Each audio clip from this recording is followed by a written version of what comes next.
नमस्कार साथियों, कैसे हैं आप लोग। तो उम्मीद है कि आप लोग स्वस्थ होंगे। साथियों, आज हमारा ये 10वां वीडियो है और लगातार 10 दिन से एक्टिव हूँ मैं। आप लोगों के लिए 10 विलोम और 10 वाक्यांश के लिए एक शब्द, ये 10 मतलब 20 प्रश्न आप पर डे रट रहे हैं। अभी तक आपने अगर मोटा मोटा जोड़ा जाए तो 20 गुणे 10 200 प्रश्नों को आपने रट लिया है। अगर जिन्होंने नोट्स बनाया होगा उनका तो डेफिनेटली फ़ायदा होने ही वाला है।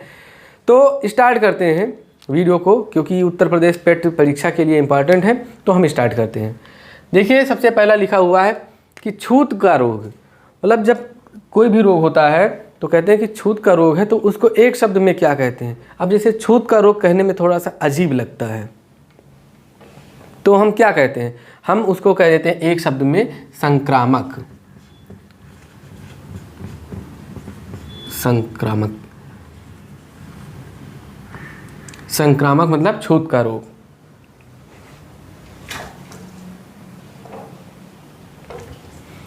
फिर दूसरा है कि एक ही माँ से उत्पन्न भाई।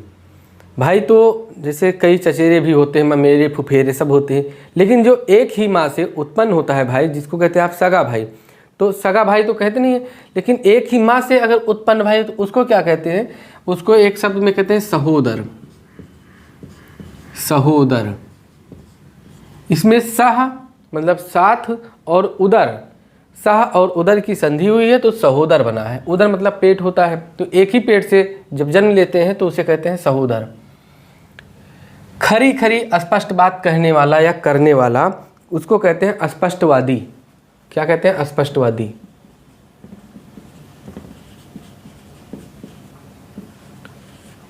या फिर कहते हैं अस्पष्ट वक्ता, दोनों सही हैं। जिसका प्रयोजन सिद्ध हो चुका हो, तो जिसका प्रयोजन सिद्ध हो चुका हो उसे कहते हैं सिद्ध काम। सिद्ध काम।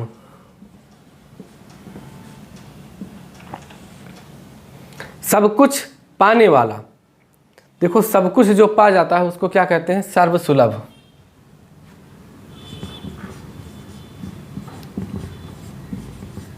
सर्वसुलभ। दूसरों की बात सहन कर सकता हो, जो दूसरों की बात सहन कर सकता हो उसे कहते हैं सहिष्णु। सहिष्णु। और जो दूसरों की बात ना सहन कर सकता हो उसे कहते हैं असहिष्णु। अब सहिष्णु असहिष्णु आपको याद आ गया होगा, एक बार आमिर खान इसके विवादों के घेरे में आ गए थे। उन्होंने कुछ इसी तरह का बयान दिया था कि भारत में सहिष्णुता नहीं है या फिर बहुत ज़्यादा असहिष्णु लोग रहते हैं। बहुत ज़्यादा बयान दिया था उनकी, मतलब कई मूवी फ्लॉप कर दी गई, मतलब लोगों ने नकार दिया मूवी को, जिसका विरोध हुआ था कि आप कैसे कह सकते हैं कि भारत में सहिष्णुता नहीं है। कैसे कह सकते हैं, इतने वर्षों तक मुगलों ने हम पर राज किया, इतने वर्षों तक, और तब जाके हम लोग कब विरोध किए, 1857 में। ईस्ट इंडिया कंपनी कब आई थी, 1605 सन 1600 में बनी थी। 1605 में लगभग यहाँ भारत में स्टार्ट कर दिया था उन्होंने, अकबर के शासनकाल में आया था, तो तब से स्टार्ट कर दिया था शासन इसने। तो 1600 से लेकर 1857 तक हम लोग सहते ही गए। 1 साल नहीं, 2 साल नहीं, 100 साल, 200 साल, मतलब पूरे 250 साल तक जब सहे, तब जाके हमारे अंदर का खून जागा।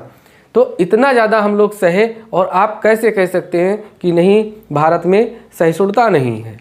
तो इस बात पे बहुत ज़्यादा विवाद हुआ था आमिर खान के बयान पे। तो जो दूसरों की बात सहन कर सकता हो तो सहिष्णु। भारत एक सहिष्णु देश है। बच्चों के जन्म पर गाया जाने वाला गीत तो कहते हैं सोहर। सोहर। किसी काम में दूसरे से आगे बढ़ जाने की इच्छा, स्पर्धा, जिसको आप लोग कहते हैं कंपटीशन। स्पर्धा। जो शरीर से स्थूल है, तो जो शरीर से स्थूल है तो उसको कहते हैं स्थूल काय। स्थूल काय। काय मतलब होता है काया। काया। जिसका अर्थ स्वयं ही सिद्ध है तो उसको कहते हैं सिद्धार्थ। अब जिसका नाम सिद्धार्थ होगा उनसे अक्सर पूछा जाता है देखो सबसे पहला काम यही करना, आपको अपने नाम का मतलब ज़रूर खोजना है कि क्या है हमारे नाम का मतलब। तो ये 10 वाक्यांश के लिए एक शब्द है, पढ़ा होगा, देखा होगा किस तरह से कितने इंपॉर्टेंट हैं, बार बार पूछे गए हैं ये प्रश्न, जो RO परीक्षा है और उत्तर प्रदेश की अन्य परीक्षाओं में पूछे गए हैं, वहीं से इनको उठाया है ताकि फिर कभी आपसे गलती ना हो जाए, इसलिए मैंने इसका रिवीजन आपको करा दिया है। एक बार फिर से रिवाइज करते हैं कि छूत का रोग उसे क्या कहेंगे, एक शब्द में कहेंगे हम उसको संक्रामक। एक ही माँ से उत्पन्न भाई को क्या कहते हैं, उसको कहते हैं सहोदर। खरी खरी स्पष्ट बात करने वाला क्या कहलाता है, वो कहलाता है स्पष्टवादी या स्पष्ट वक्ता। वैसे ये स्पष्टवादी होते हैं, किसी को पसंद नहीं आते हैं। लोग किसको पसंद करते हैं, चापलूस चाटुकार व्यक्ति को पसंद करते हैं कि हमारी तारीफ करे, हमारी हाँ में हाँ मिलाए। अगर मैं कहूँ कि नहीं ये बहुत अच्छा दिख रहा है, क्वालिटी बहुत ही अच्छी है, आपको कि नहीं सर हाँ बहुत अच्छा कह रहे हैं, मैं बहुत खुश हो जाऊँगा। अब मैं कह रहा हूँ ये दिख भी नहीं रहा है, मैं कह रहा हूँ बहुत अच्छा दिख रहा है, आप कहें अरे नहीं सर कहाँ अच्छा दिख रहा है, मेरे मन से थोड़ा सा दूर हो जाएंगे कि यार हम कह रहे हैं दिख रहा है, ये हमारे खिलाफ है, ठीक है तुम जाओ अपने अलग रास्ते पे। जबकि आप अपने जगह पे सही हैं, आप नहीं साथ दे रहे हैं, आप स्पष्टवादी हैं, जो आपके मन में है वही आप कर रहे हैं, जो सही है वही कर रहे हैं, तो क्या स्पष्टवादी हैं। जिसका प्रयोजन सिद्ध हो चुका हो उसे कहते हैं सिद्ध काम। सब कुछ पाने वाला सर्वसुलभ, जो दूसरों की बात सहन कर सकता हो उसे कहते हैं सहिष्णु। किस तरह से सहिष्णुता हमारे अंदर है, हम लोग सहिष्णु बने रहे, अभी भी हैं, तो इस अंदाज अपना हिस्ट्री जब पढ़ेंगे तब जाके पता चलेगा कि हम लोग कितने सहिष्णु हैं। तो सहिष्णु कहते हैं। बच्चों के जन्म पर गाया जाने वाला गीत सोहर। क्या एक गाना चला था जुग जुग जी या 16 लनवा, वो वाला सोहर ही है वो, तो सोहर कहते हैं उसको, बच्चों के जन्म पर गाया जाने वाला गीत। किसी काम में दूसरे से आगे बढ़ जाने की इच्छा स्पर्धा होती है, जैसे आप हैं, आप दूसरे से आगे बढ़ जाने की इच्छा रखते हैं नहीं रखते हैं। आप दो लोग हैं, दो पार्टनर हैं, आप तैयारी कर रहे हैं, आप सोचते हैं कि मैं इनसे ज़्यादा नंबर लाऊं और वो सोचते हैं कि मैं इनसे ज़्यादा नंबर लाऊं, लेकिन पॉजिटिव तरीके से। वहाँ पे आपका कोई खुरपेच नहीं चलेगा, वहाँ पे आप बस यही एक काम से आप ज़्यादा नंबर ला सकते हैं कि आप इनसे ज़्यादा पढ़ के। तो पढ़ना कोई बुरी बात तो है नहीं, तो एक सकारात्मक तरीके से किसी दूसरे के से आगे बढ़ जाने की इच्छा क्या होती है, स्पर्धा होती है। फिर जो शरीर से स्थूल है उसको कहते हैं स्थूल काय। स्थूल और काय मतलब होता है शरीर, काया का संक्षिप्त रूप काय। जिसका अर्थ स्वयं ही सिद्ध है उसको कहते हैं सिद्धार्थ। सिद्धार्थ। फिर इसके बाद हम 10 जो है वो विलोम पढ़ लेते हैं, इसको ज़रा सा डिलीट करते हैं। डिलीट करने का मतलब थोड़ा ये है कि इसको हम हटाते हैं। और जुड़े रहिए। ये तो मैंने बता दिया है, आपसे वादा कर दिया कि 50 मतलब लगभग आपको 1000 प्रश्नों का मैं रिवीजन कराऊंगा, इससे आपने पढ़ा होगा तब भी। तो जुड़े रहिए। आज हमारा भी हम 200 के करीब पहुँचे हैं। अभी हमें लगभग 800 प्रश्नों को और रिवीजन कराना है आपको, वो आपके सामने ला के रखना है 800 प्रश्नों को। विलोम पढ़ते हैं। क्या विलोम शब्द, विलोम की खासियत क्या है मैं बताया कि विलोम बराबरी का टक्कर में होता है, बराबरी का टक्कर लेता है। तो विलोम में सबसे पहले देखो कहते हैं ज्योति का विलोम बताओ। ज्योति, ज्योति मौर्य नहीं, ज्योति का विलोम तम। तम मतलब अंधेरा, ज्योति मतलब प्रकाश, तम मतलब अंधेरा। फिर इसके बाद पूछ लिया जाता है ज्योति का तम है, जड़ का पूछ लिया जाता है। बहुत बार पूछा गया है, आप अगर प्रैक्टिस सेट उठा के देखें प्रीवियस ईयर। जड़ का चेतन, जड़ का क्या होता है चेतन। फिर जननी का पूछ लिया जाता है, जननी का विलोम जननी, कहते हैं जगत जननी मतलब जगत की माता। जननी मतलब होता है माता, जन तो इसका विलोम क्या हो जाएगा जनक। जनक, जननी का विलोम जनक हो जाएगा। ये लिंग परिवर्तन हो गया है इसमें। फिर झंझा पूछ लिया जाता है। झंझा मतलब क्या होता है, झंझा बिल्कुल एकदम शांत। और नाम किस तरह, झंझा मतलब झंझना रहा है, तो इसका विलोम क्या होगा, इसका विलोम होगा तूफान। झंझा का विलोम क्या होगा तूफान। फिर एक पूछ लिया जाता है जनाकीर्ण, बहुत बार पूछा गया है ये RO में। जनाकीर्ण, जनाकीर्ण का विलोम क्या होगा जनहीन। जहाँ पे लोग ना रहते हो। जनाकीर्ण मतलब बहुत ज़्यादा भीड़ भाड़। फिर पूछ लिया जाता है ताप। ताप का विलोम क्या होता है? शीत होता है। ताप,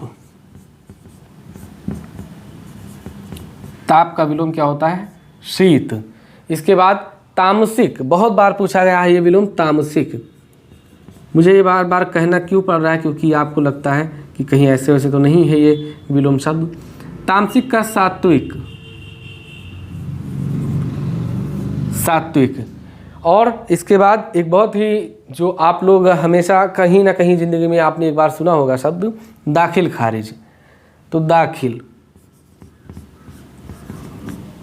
दाखिल उर्दू शब्द है और इसका विलोम क्या होता है? खारिज। ये शब्द कहाँ, जैसे आपके घर में कोई प्रॉपर्टी ली जाती है तो प्रॉपर्टी लेने के बाद दाखिल खारिज किया जाता है। जैसे मैंने आपकी प्रॉपर्टी ली या हमारी प्रॉपर्टी आपने लिया कोई, तो हमारी प्रॉपर्टी पे जो हमारा नाम था तो हमारा नाम खारिज होगा इस नाम से। जैसे मेरा नाम था देवेश, नाम था देवेश नाम था। तो जब आप इसको लेंगे, जैसे मान लीजिए आपका नाम क्या है? आपका नाम है, कुछ भी नाम रख लें, मनोज नाम है आपका।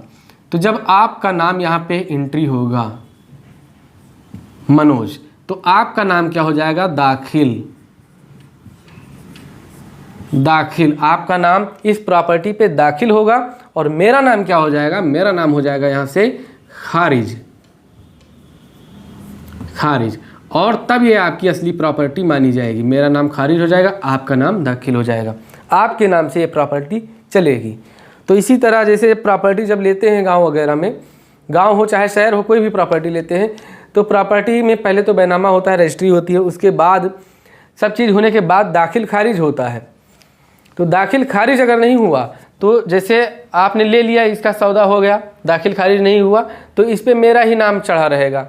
और कल को जैसे 10-20 साल बाद मेरे अंदर अगर बेईमानी आ गई तो मैंने कहा कि नहीं, इसको हमने फिर से बेचना है, हमको फिर से बेचना है, इसको हमने नहीं बेचा था, तब आप फिर बहुत ज़्यादा परेशानी में आ जाएंगे। तो इसीलिए कहते हैं प्रॉपर्टी लीजिए, कोई भी प्रॉपर्टी, तो उसको दाखिल खारिज जब तक हो ना जाए तब तक अपनी ना मानिए। तो दाखिल का विलोम क्या होता है? खारिज।